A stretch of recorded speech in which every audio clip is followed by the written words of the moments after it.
Hello friends, in the series which we are doing on understanding popular culture, today we will talk about Nautanki,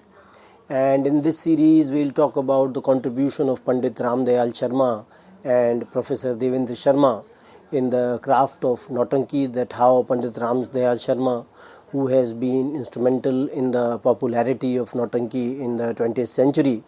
and his entire family, including his son Professor Devendra Sharma, how they have not only contributed in the performance of Nautanki, but at the same time in the context of writing as well, that the Professor Devendra Sharma has written quite comprehensively on the craft of Nautanki, and how Nautanki is not only popular in certain regions of India, but at the same time we see that how this craft has been taken to America by Professor Devendra Sharma, that it is not only popular from the indigenous or local point of view, but the various crafts of India, including Nautanki, they become popular across the world as well. So in this context, as I have told you, that how popular culture is reflected through the various traditions of India, and Nautanki is one of the important traditions, and how Nautanki is played in the entire night, the kind of duration which is there in Nautanki, that it can go up to 8 to 10 hours in the entire night. And as we have seen that it was one of the crafts, and it was for recreational purposes as well. And when you talk about the themes, many a times the themes were religious, and many a times the themes were not religious. Also other themes which were not religious, on which the Nautanki was based as well. So in the context of bibliography, one can refer to Devendra Sharma's community, artistry and storytelling in the cultural confluence of Nautanki and Ramleela. So it will try to in a way compare the Nautanki and Ramleela, that the kind of divergences and the kind of convergences in both the crafts. Then Devendra Sharma's reminiscences with my father, a Nautanki and Ramleela master artist, this one can refer. And then apart from that, Pandit Dayal Sharma, Nautanki, Bhoot, Vartaman or Bhavishya.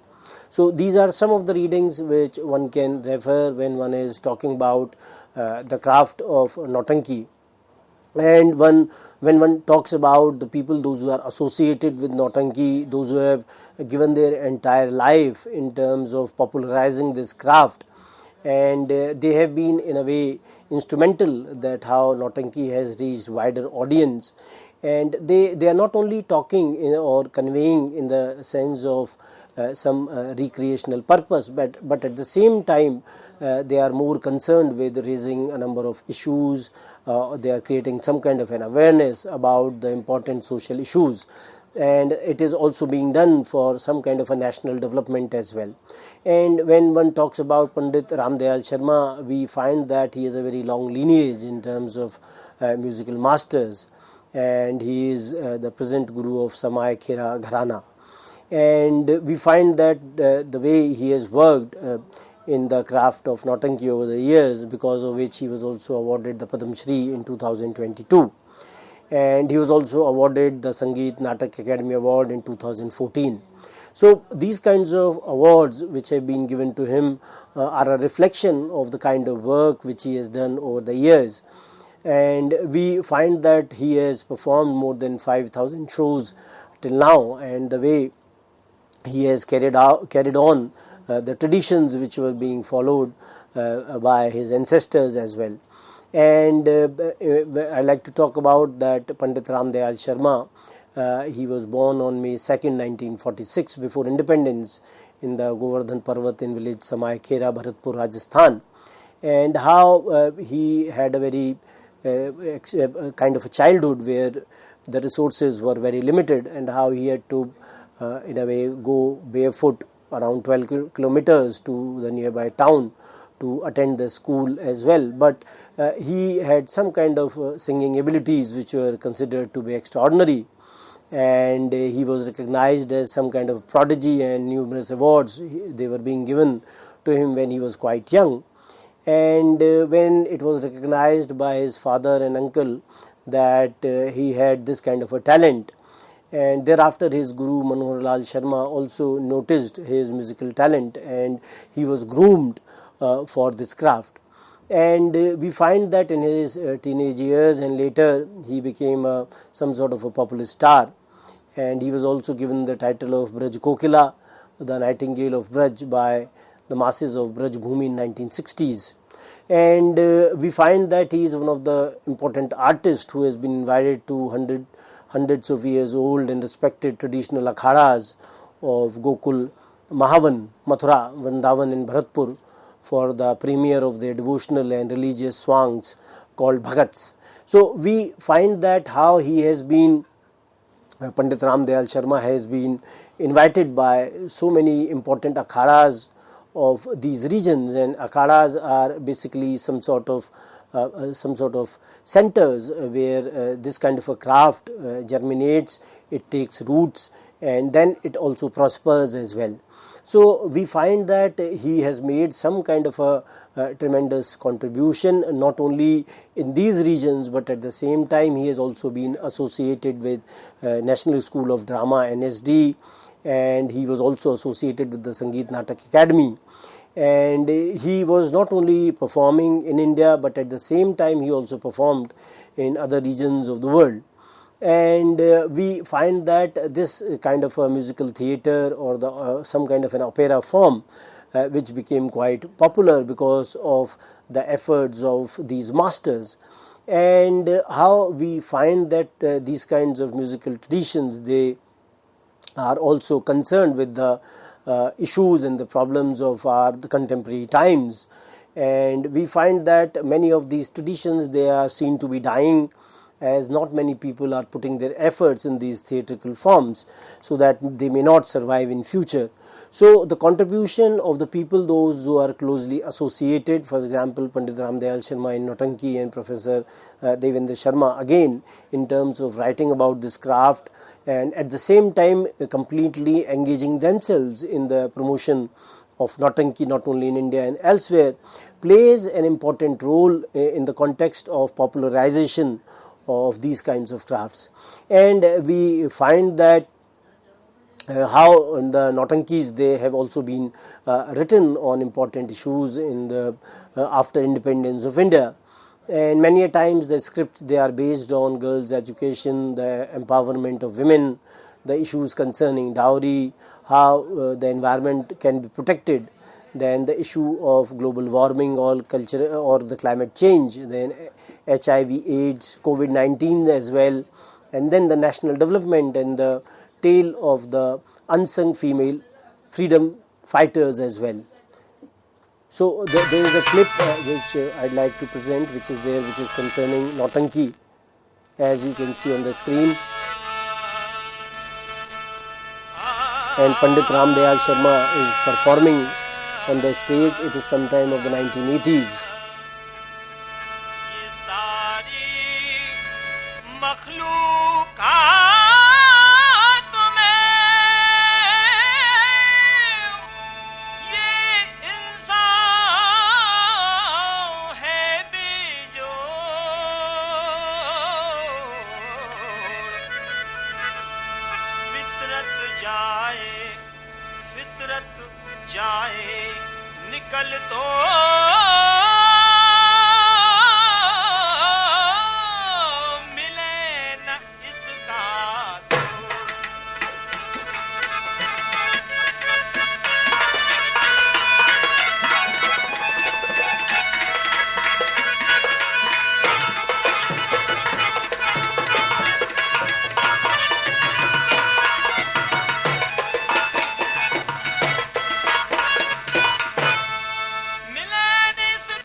As you can see in this, that how the performance is live, and how there are people, those who are in a way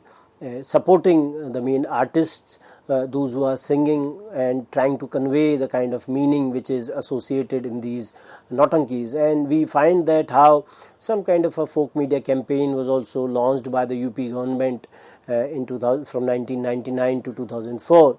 and how so many people they were being trained during this time in many areas in India, where puppetry, music,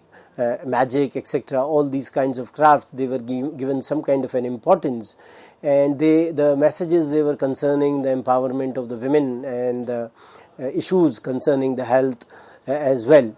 And we find that he also, Pandit Dayal Sharma also worked with the UN agency for HIV/AIDS to direct a folk media campaign to raise awareness on this issue. So in this sense, we find that the contribution has been immense, and how the younger generation, they can be educated, and they have been educated by the traditional gurus. And this kind of a musical theatre form has been very rich in that sense, and it is also being taught in some of the universities and other institutions of national importance, such as the National School of Drama, Indira Gandhi National Centre for Arts, University of Delhi, NCRT and CCRT,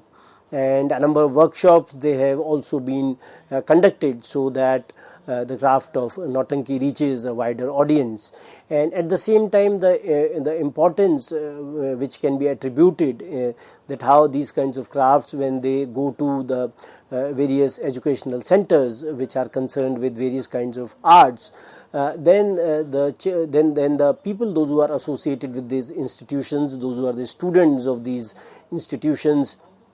they become aware about this kind of a craft. And we find that how Pandit Dayal Sharma also went to Varanasi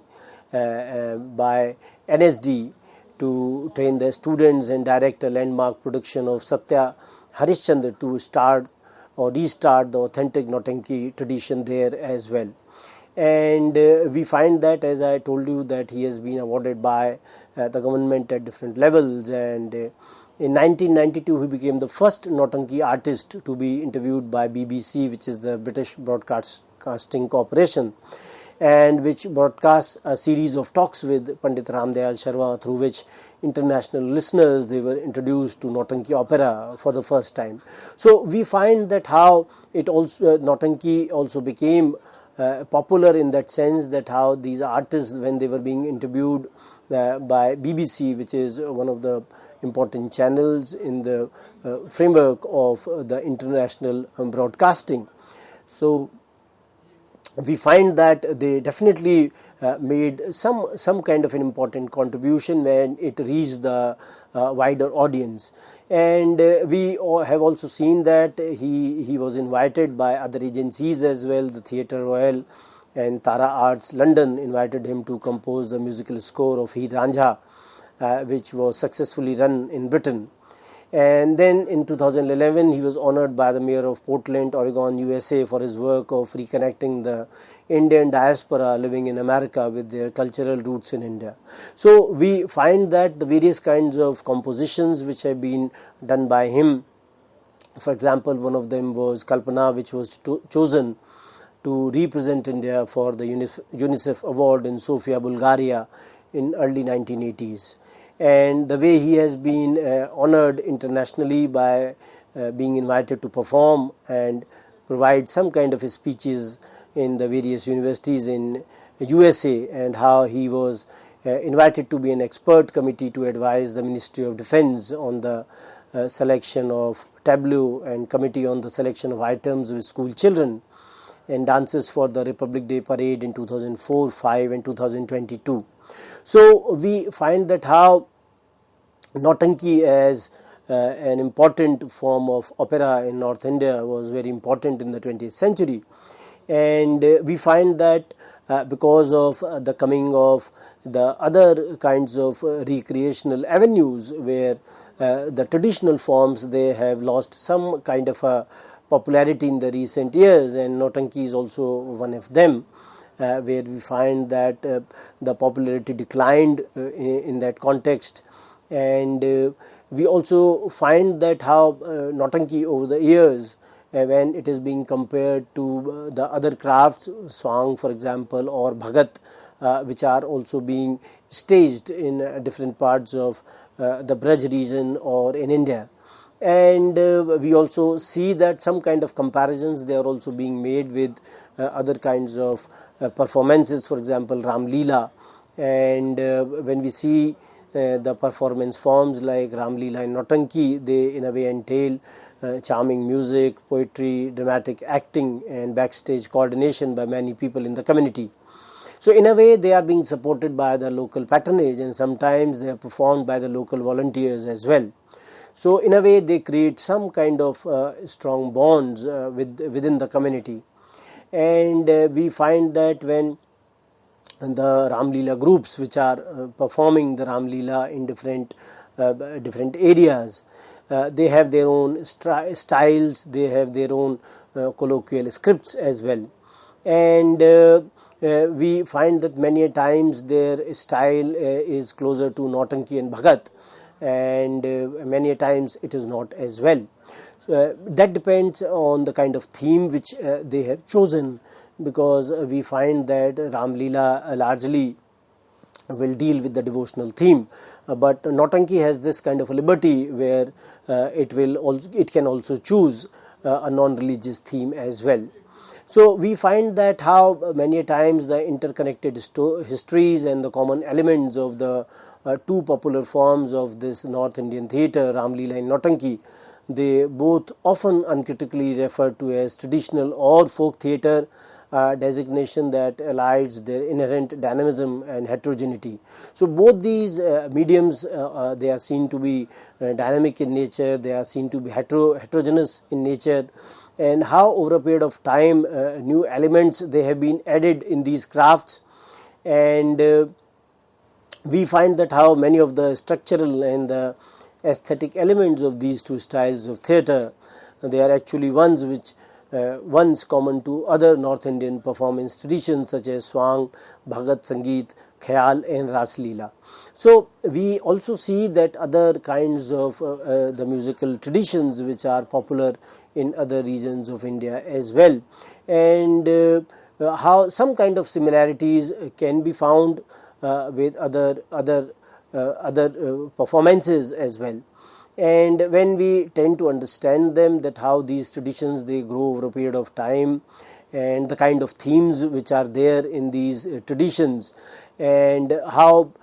some of the performances, like for example Ram Leela, they have affinities with the forms like Ras Leela, and how both of them they are religious in nature as well, and they contain the ritual as well as the dramatic elements as well. And we find that how Ram Leelas they are being performed in the different, not only different regions, but at the same time we find that within a given region during the times when during the times of the Shera, how Ram Leelas they are being performed in different localities as well. And we find that these kinds of festivals they also mark for some kind of a community bonding and the fun festivities as well. We see that how the local patronage can be seen, how the local volunteers they play an important role in these, for example Nautanki and Ram Leela as well. And we find that as I told you earlier as well, that the new recreational kinds of forms they have emerged in the recent times, and the arrival of the television and DTH, direct to home, and then this OTT. So various kinds of platforms they have been there for the entertainment medium. And before the arrival of cinema and television, these kinds of folk and traditional mediums were the important mediums where entertainment was being given to the masses. So when we try to understand the history of Nautanki, we find that it may go back to around 500 years or more. But the Nautanki has only been documented for about last 150 years. And scholars like Agarwal, they have talked about that how the Nautanki origins they lie in older North Indian operatic traditions of Bhagat. Nautanki is less commercial and more religious cousin, and Ras Leela theatre that enacts the story of Krishna centered in Mathura and Vrindavan in contemporary state of UP, Swang in western UP and Haryana, and Khayal in Rajasthan. So we find that the scholars, those who are trying to understand these kinds of forms, those who are trying to, in a way, point out their development, point out their history, they try to see these kinds of origins, then they try to understand them in a particular kind of a context, and then they also try to compare these various kinds of forms as well, whether Bhagat or Ras Leela or Ram Leela or Nautanki, that the kind of similarities and the dissimilarities or differences, and how they are also being performed in different regions as well. Then we also see that when the scholars, they have talked about the Nautanki's more recent history, how the arrival of the printing press played an important role in the mid-19th century, where we find that many of the Nautanki scripts, they were being printed in the form of the chapbooks, as has been argued by Hansen. And we also find that during the heydays of Nautanki in the early 20th century, new plays, they were constantly coming out to meet the demand of the masses. And we find that a number of Nautankis with different kinds of plots, they have survived from that period. And we find that when we tend to understand the themes of these Nautankis at that point of time, they are beginning from mythology and folklore to history and the contemporary social problems as well. And I remember that Satyavadi Harishchandra or Satya Harishchandra, these kinds of Nautankis and Bhakt Mordhwaj are based on mythology, and they have been quite popular. And others like Indal Haran, abduction of Indal, and Puranmal originate, all of them, they originate, both of these especially, they originate from the folklore. And others like Amar Singh Rathore, they are loosely based on historical personages. So how Nautankis, they are taking their themes from the devotional areas or from the folk traditions, and at the same time how the historical people or persons, how Nautankis, they are also being loosely based on them as well. And I was fortunate to see one of the Nautankis which was performed by the students of National School of Drama last year in the NSD itself, which was directed by Pandit Dayal Sharma, and how it struck some kind of a chord with the audience, that how audience was very thrilled to such a kind of performance. So we will talk further about these kinds of crafts when we talk about Nautanki in our next lecture. Thank you very much.